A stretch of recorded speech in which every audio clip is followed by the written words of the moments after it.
metodemu, jadi soal metode gue iki. Lapo kadek. Kon rabi sik ta nyambut gawe sik. Ngono to? Lho. Ya nyambut gawe karo rabi karo nyambut gawe lak ngono sih. Lah ngono sih urip iku. Ngono lho kok ojo mempersulit dirimu sendiri. Kon niku gak rabi, gak nyambut gawe. Jadi ya ngerti ya maksud saya. Gini Cak Nun, ngapunten boten pakai bahasa Jawa, boten lancar. Kan saya di Jogja itu sebagai mahasiswa. Kemudian saya pernah mensurvei ke ini tentang agama. Kemudian saya pernah survei ke Bihara, tempat ibadahnya orang Buddha.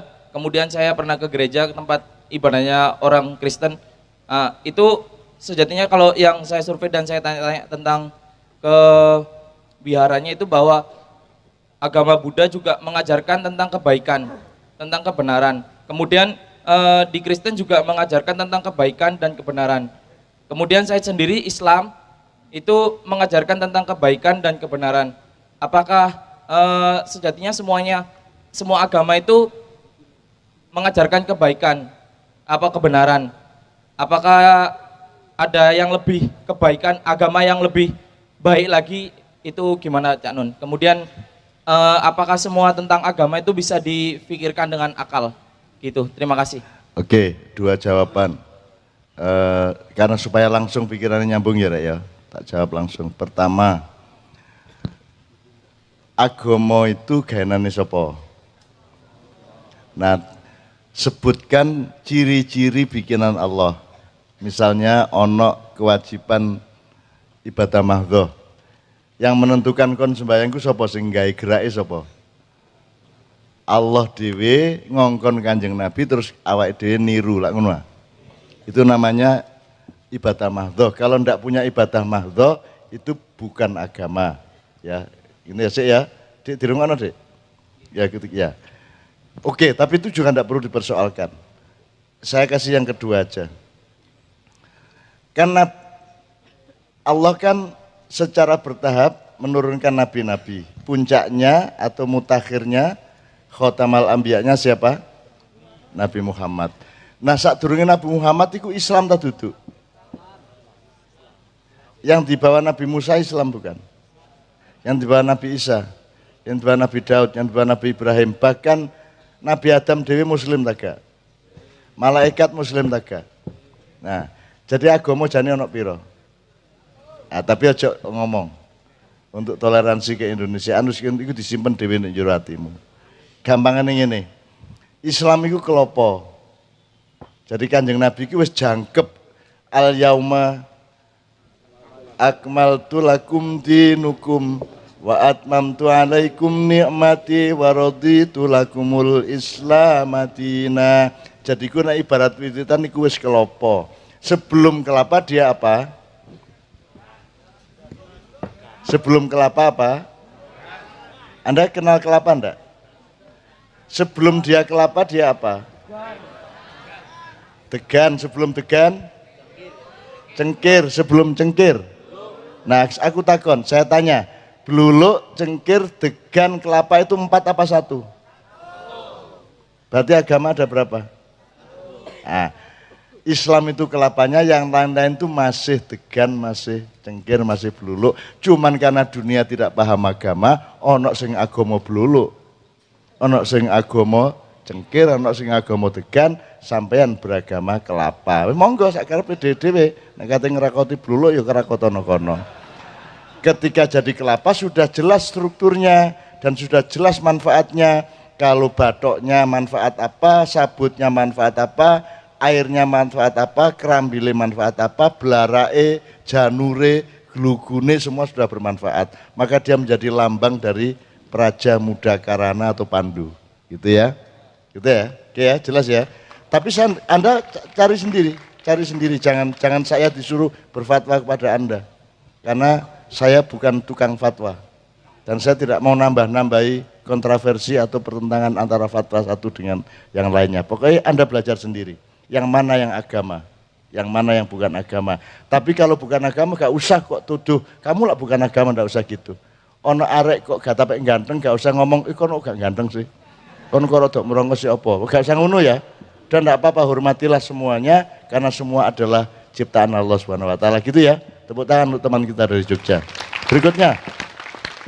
Tapi kita batasi ya, 2 lagi ya Mas ya, mohon maaf ya. Tanya. Ada yang dari sini dulu, tolong yang dari santri dulu, ya enggak apa-apa. Sampean dulu terus santri ya, oke. Ya. Nama Asal saya, cepet boleh, 4 boleh. Assalamualaikum warahmatullahi wabarakatuh.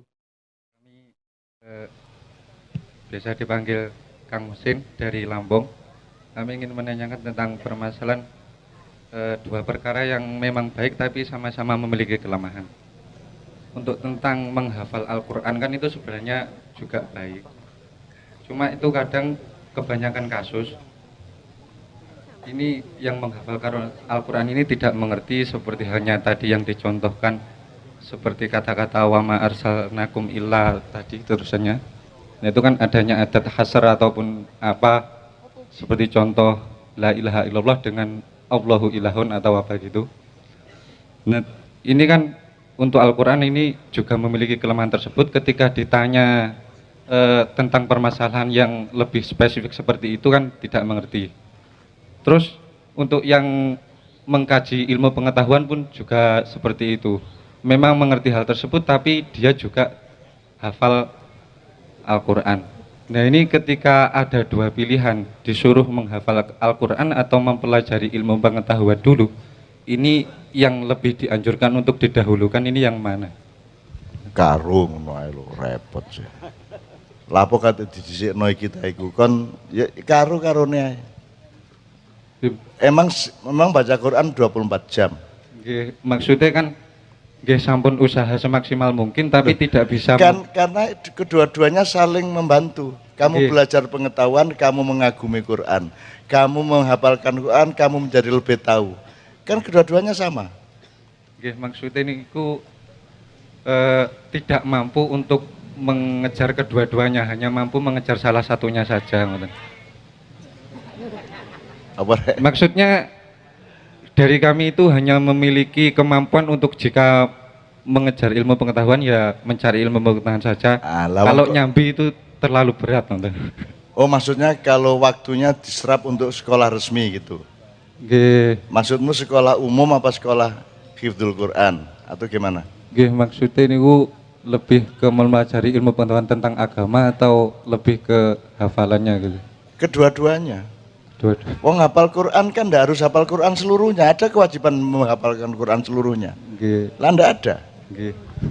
Ayat-ayat tertentu tok yang memang baik dan membantu pengetahuanmu juga baik. Kalau Anda mempelajari pengetahuan tanpa Al-Quran juga tidak akan luas. Kalau Anda mempelajari Al-Quran tok tanpa pengetahuan yang lebih luas juga Al-Qurannya menjadi mandek gitu loh. Jadi menurut saya kedua-duanya. Bekerja atau belajar dulu. Ya kon kari milih learning by doing atau doing by learning, tapi kedua-duanya.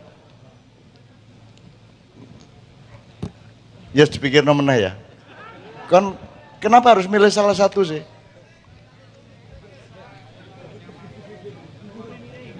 Enggak, kamu setiap orang mampu kedua-duanya. Tinggal kadarnya dikurangi. Nek anjane kaboten dikurangi tapi kerjakan kedua-duanya. Karena mau ndak mau pikirannya akan ke kedua-duanya. Misalnya dia membaca tadi ayat apa saja tadi, itu pasti pengetahuannya juga muncul.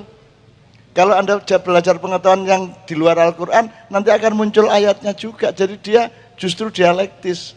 Belajar Quran meningkatkan pengetahuan, belajar pengetahuan meningkatkan Quran, kan gitu. Kedua-duanya kerjasama. Metodemu, jadi soal metode gue ini. Lapo kadek, kon rabi sih tak nyambut gawe sih, ngono toh? Loh. Ya nyambut gawe karo rabi karo nyambut gawe lah ngono sih. Lah ngono sih urip iku. Ngono lho, kon ojo mempersulit dirimu sendiri. Kon iku gak rabi, gak nyambut gawe. Jadi ya, ngerti ya maksud saya. Oke, berikutnya supaya cepat. Ya, mana? nama saya Imron Rosyadi dari Nganjuk. Jadi seperti ini Pak. Tadi dikatakan bahwa tawasau bil haq yang saya terima, saya juga pernah menulis bahwasanya karena kebenaran saya menjadi salah. Jadi Saya pernah terjun ke lapangan dan saya disuruh oleh koordinator saya bahwa saya harus melakukan suatu pekerjaan. Lalu itu saya lakukan dengan kebenaran yang menurut saya itu benar, dan saya diingatkan dan menurut koordinator saya itu adalah salah.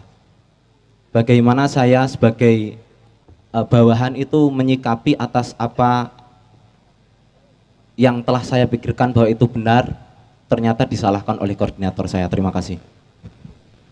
Ya makanya sejak awal dipahami betul batas regulasinya atau SOP-nya. Ya. Jadi Anda jangan membawa kebenaran pribadi Anda kepada organisasi atau kepada kelompok. Kan gitu sebenarnya. Nek anjane kon di kuno misalnya bal-balan aturannya melok bal-balan. Nek Anda masuk satu program ya Anda taat kepada program itu. Meskipun Anda tidak terlalu sepakat sepanjang tidak melanggar akhlak dan akidah gitu loh, Dek. Jadi ojo egois, wong sekolah ae, Dek. Kon dadi sarjana nggawe skripsi, iku ojo kok paksakan pikiranmu. Pokoknya sing kira-kira nggarai dosenmu ngelulusno awakmu ngene lho. Ngono ae, ojo adek kok lawan, ojo adek gede-gede pikiranmu dhewe kok tono iku dosenmu gak paham kok tambah gak lulus kon. Jadi orang sekolah itu tujuannya menurut saya adalah membahagiakan ibu dan bapakmu nomor satu. Nomor loro baru golek ilmu, dan ilmu tempatnya tidak hanya di sekolahan, bahkan sekolahan itu mempersempit ilmu sebenarnya. Sekolah-sekolah modern itu membuat Anda menjadi lebih sempit sebagai manusia. Jadi tujuannya kon kuliah iku loro, siji membahagiakan ibu dan bapak, loro cek gampang nyambut gawe, ngono lho rek. Perkara ilmu karo Quran kon, ngono lho. Ngono ya Dek ya. Nah, jadi Anda juga jangan egois. Tidak harus, karena itu kan tadi ketuanya aja, koordinator aja. Wong kon nganggota kok kate ya apa meneh Dek ya. Makanya dipahami, kalau organisasi kan ada aturan bersama sudah. Nah, jangan memakai aturan pribadimu atau subjektifmu, kira-kira gitu. Saya tidak bisa merespon lebih dari itu karena saya tidak mengerti masalah dan kasusnya yang sebenarnya. Ngono ya. Apa ya Dek ya? Pokoknya aja egois, nuten ae, angger gak ngelanggar akidah dan akhlak. Gitu ya, oke.